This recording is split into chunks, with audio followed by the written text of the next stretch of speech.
Pejuang kelompok pusat dari kubu Rusia secara konsisten terus medumpas kelompok militer angkatan bersenjata Ukraina. Rekamannya ramai beredar di media sosial Telegram pada Jumat 5 Juli 2024. Pasukan Rusia kembali menunjukkan kelas tertinggi dalam penggunaan quadcopter yang tepat, mengubah setiap serangan tentara Ukraina menjadi langkah terakhir mereka. Anggota militer angkatan bersenjata Ukraina harus berpikir dua kali sebelum menampakkan diri mereka dari dalam parit, sebab drone militer Rusia terus berjaga-jaga, bersiap untuk meluncurkan granat ke titik musuhnya yang terdeteksi.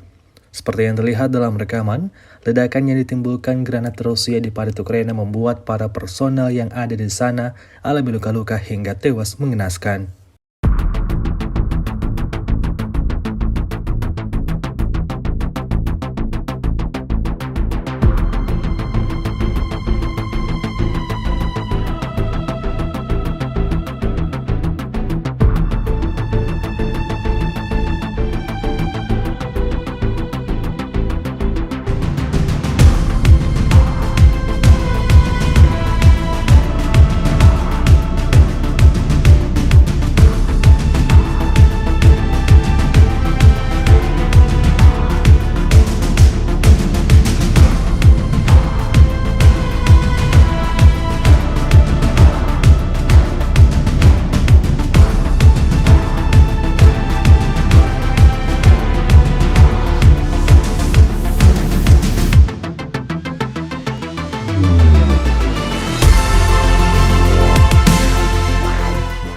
Download Tribun X sekarang, menghadirkan lokal menjadi Indonesia.